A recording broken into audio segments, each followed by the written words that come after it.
እንዲሁም የስኳር ህመም ተገቢው ክትትልና ሕክምና ካልተደረገለት ጭንቅላት ውስጥ የደም መፍሰስ ሊያስከትል እንደሚችል፣ ይህም በአንድ ወገን የሰውነት ያለመታዘዝን አልፎ ተርፎም አንደበትን ሊይዝ እንደሚችል የሕክምና ባለሙያዎች ያስረዳሉ።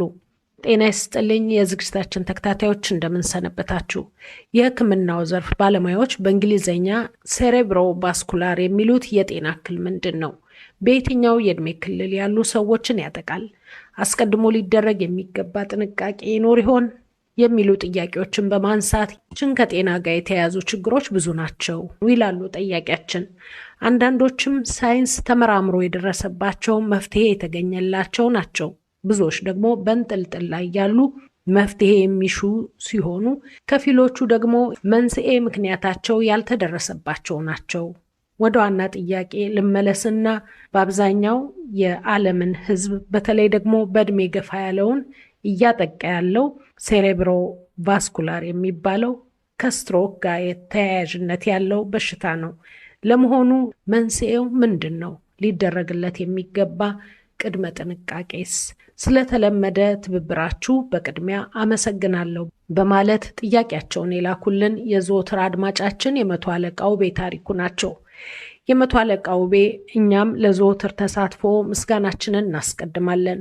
እርግጥ ነው እርስዎ እንዳሉት ለብዙዎች ህልፈተ ህይወትም ሆነ ህመም ምክንያት ሆነው ሳለ ሕክምና ባለሙያዎች በየጊዜው ይገልጻሉ። በአንጻሩ የደም ዝውውር መታወክ ወይም በሕክምናው ስትሮክ በመባል የሚታወቀውን የጤና እክል የሚያስከትሉ መንስኤ ሊሆኑ ይችላሉ የሚባሉ ነገሮች አሉ።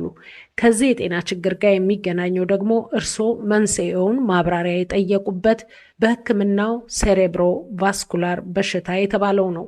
የነርቭ ከፍተኛ ሐኪም ለሆኑት ለዶክተር ተሻገር ደመቀ ይህ የጤና ችግር ከምን ጋር እንደሚያያዝ እንዲያስረዱን የእርስዎን ጥያቄ አቅርበናል። በእንግሊዝኛ አጠራሩ ወይም ደግሞ በሜዲሲን አጠራሩ ሴሬብሮቫስኩላር ዲዚዝ ስሙ የሚነግርሽ የደም ስር አስከትሎ የሚመጣ የጭንቅላታችን ክፍል የሚደርስበት ችግር ነው እና ዋናው መንስኤው የደም ስር መጠቃት ነው። እዛ መጠቃት ላይ የደም ዝውውር ለሰውነታችን የሚያስፈልገውን ጭንቅላት ላይ ላይደርስ ይችላል እና የተወሰኑ የጭንቅላታችን ክፍል በተለያየ የዚህ የደም ስር መታወክ የተነሳ በቂ ደም ላይ ያገኙ ይችላሉ። በዛን የተነሳ እዛ የሚያስፈልጋቸው ኦክሲጅን፣ የኢነርጂ ንጥረ ነገሮች በደንብ ስለማይደርሱ እዛ ያሉት ነርቮች ሊጠቁ ይችላሉ እና ያላቸው ስራ ሊቆም ይችላል። በዛ የተነሳ ከዛ ሄዶ ወደ ሌላኛው ሰውነታችን የሚተላለፉት ኢንፎርሜሽኖች በደንብ ሊከናወኑ አይችሉም። ለምሳሌ የሰውነታችን የመዛል የሰውነት ክፍል የቀኝ ወይ ግራ ክፍላችን ለምሳሌ እግራችን ወይ እጃችን ፓራላይዝ ሊሆን ይችላል። ወይም ደግሞ የመናገር ችሎታችን ሊታወክ ይችላል። የማኘክ የመዋጥ ችግሮች ሊደርሱ ይችላሉ። ይህ የሚከሰተው በምን ምክንያት ይሆን? አንደኛው ያው እንግዲህ እንዳልኩት የደም ስር መዘጋት ሊሆን ይችላል። ወደ ጭንቅላት የሚሄደው ደም የሚወስደው የደም ስር ከተዘጋ ወይም ደግሞ በጣም ከጠበበ የተለያዩ ምክንያቶች ይኖራሉ። እንደዚህ ለመጥበብ ወይም ለመዘጋት በዛ የተነሳ እንዲህ አይነት ችግሮች ሊመጡ ይችላሉ። ይሄኛው አንደኛው ነው። ሌላኛው ደግሞ የደም ስሮቻችን በተለያዩ በሽታዎች የተነሳ ሊጎዱ ይችላሉ እና በዛን ሰዓት የደም ስሮቹ ግድግዳቸው ላልቶ ደሙ ከደም ስር ውስጥ ሊወጣ ይችላል። ያ ብሊድ ሲያደርግ ማለት ነው። እዛ የደማው የጭንቅላታችን ክፍል ላይ ያለው የነርቭ ስራ ሊታወቅ ይችላል። በዛም የተነሳ ልክ እንደዚሁ ተመሳሳይ የሰውነታችን ክፍሎች ላይ ችግሮች ሊመጡ ይችላሉ እና ብዙውን ጊዜ የሴሬብሮቫስኩላር ዲዚዝ በቃ እንደ ድንገተኛ ሊመጣ የሚችል ነው። ይህ ብቻም አይደለም። የሰውነታችን የደም ስሮች ስራ እንዲስተጓጎል መንስኤ የሚሆኑትን ዶክተር ተሻገር ገልጸውልናል። ለምሳሌ የደም ስር መጥበብ ወይም ደግሞ መዘጋት ብዙውን ጊዜ ምክንያት የሚሆነው አብዛኞቹ በደንብ ያልታከሙ ከሆነ ሃይፐርቴንሽን ይዟቸው፣ ለምሳሌ የደም ግፊት ለረጅም ጊዜ ካላቸው ያ የነዚህ ደም ስር ላይ ችግር ሊያመጣ ይችላል። እንደገና ደግሞ ኮሌስተሪን የሚሉት ንጥረ ነገር አለ ለሰውነታችን አስፈላጊ። ይሄ ደግሞ በብዛት ከተመነጨና ከተዘዋወረ ብዙ ጊዜ የደም ስሮች ላይ ሊጋገር ይችላል። ያ ከሆነ ደግሞ መጥበብ ሊያመጣ ይችላል። ሌላው ደግሞ የስኳር በሽታም ለዛ ሊያዳርግ ይችላል። የካርዲዮቫስኩላር ዲዚዝ፣ ይሄ ደግሞ የደም ስር ችግር በልባችን ላይ ካለ እና የልባችን መምታት ከለወጠ በትክክል የማይመታ ከሆነና መናጋት ካለ ያ ደግሞ አንድ ችግር ሊያመጣ ይችላል። ምንድነው? የደማችን የሚዘዋወረው ባልተወሰነ ሁኔታ እዛ ሊቋጥር ይችላል በትንንሽ እና እንደ ትሮምቦሲስ ሊሆንና እነዚህ ትንሽ የደም መቋጠሮች ከልባችን ውስጥ ወጥተው ወደ ተለያየ የሰውነት ክፍል ሲሄዱ አብዛኛው ወደ ጭንቅላት ሄደው ጠባብ የሆኑትን የደም ስሮችን ሊዘጋው ይችላል። በዛም የተነሳ ስትሮክ የሚሉት አይነት ሊመጣ ይችላል። በየትኛው የእድሜ ክልል የሚገኙ ሰዎች ላይ ይከሰታል? እድሜ ይወስነዋል? ጥሩ ጥያቄ ነው። እንግዲህ እድሜ መግፋት ራሱ አንድ ትልቅ ሪስክ ነው።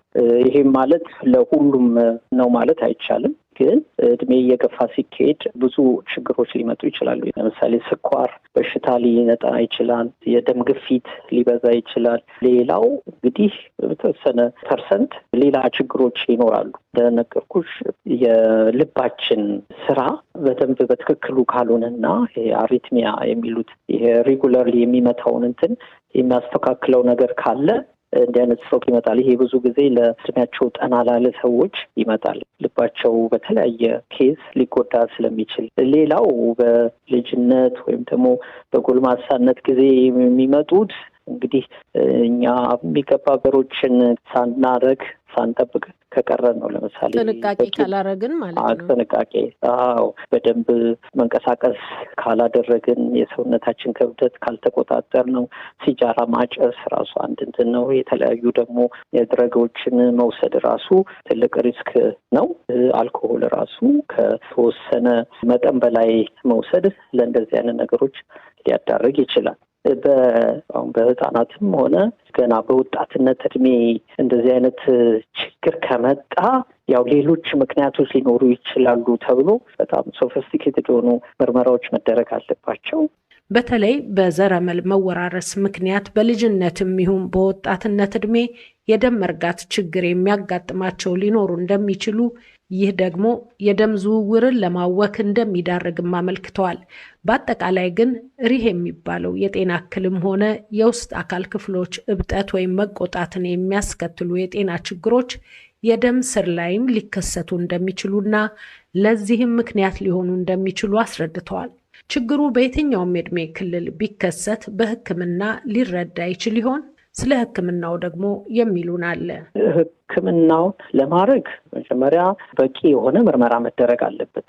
አሁን አንድ ሰው ስትሮክ ይዞታል ተብሎ ወይ አንድ ሳይዱ ፓራላይዝ ሆኗል መጥቷል፣ ወይም መናገር ወይ ማየት ያቅተዋል ተሳነውታል ተብሎ ከመጣ መጀመሪያ ማወቅ ያለብን ብሊድ አድርጎ ወይም ደምቶ ነው ጭንቅላታችን እንደዚህ ሆነ ወይስ ደግሞ መዘዋወሩ ቆሞ ነው ወይ የሚለውን መለየት አለብን። ለሱ የመጀመሪያው እንትን የሲቲ ስካን፣ የጭንቅላት ኤክስሬ ምርመራዎች አሉ የተለያዩ እና ኤምአርአይ፣ እነሱ መደረግ አለባቸው። ደም ስርን አፌክት ሊያደርጉ የሚችሉ ምን አይነት በሽታዎች ይሄ ሰውዬ ሊኖረው ይችላል የሚለውን መመርመር አለብን። እሱ የደም ምርመራ ያስፈልጋል። እንዳልኩሽም የጄኔቲካል ሞሌኩላር ምርመራዎች ያስፈልጋሉ። የልብ ምርመራ ያስፈልጋል። ኮምፒውተር ቶሞግራፊዎች የደም ስርን የሚያሳዩ መሳሪያዎች ናቸው። በእነሱ ምክንያቱ ሊታወቅ ይችላል። ብዙውን ጊዜ የደም መዘዋወር እክል ካለ ችግር እንዳይኖር እንደዚህ እንዳይመጣ ጥሩ ጥንቃቄ ያስፈልጋል። ሕክምናውም በዛው ተስታኮ ነው የሚደረገው ማለት ነው። ይህን የጤና ችግር አስቀድሞ ለመከላከል ሊደረግ የሚችል ጥንቃቄን በተመለከተ ዶክተር ተሻገር እንዲህ ይመክራሉ። እንግዲህ ስትሮክ የደረሰባቸው ሰዎች የሚታይባቸው አብዛኞቹ የውስጥ ደዌ በሽታ አለባቸው፣ የደም ግፊት፣ ስኳር በሽታ እነዚህ እና የኮሌስተሪን ደም መጠን ሲተጓጎል ነው። እነዚህ ሶስቱ ነገሮች በደንብ መታከም አለባቸው፣ በደንብ ኮንትሮል መደረግ አለባቸው። ሌላው እንደ በሽተኛም ወይም ከበሽተኛም ባይሆንም ጤነኛ ሰው በቂ እንቅስቃሴዎች ማድረግ አለበት። በተለይ ደግሞ እድሜ እየገፋ ሲሄድ በቂ ፈሳሽ መወሰድ አለበት። የተመጣጠኑ ምግቦች መወሰድ አለባቸው። የምግቡ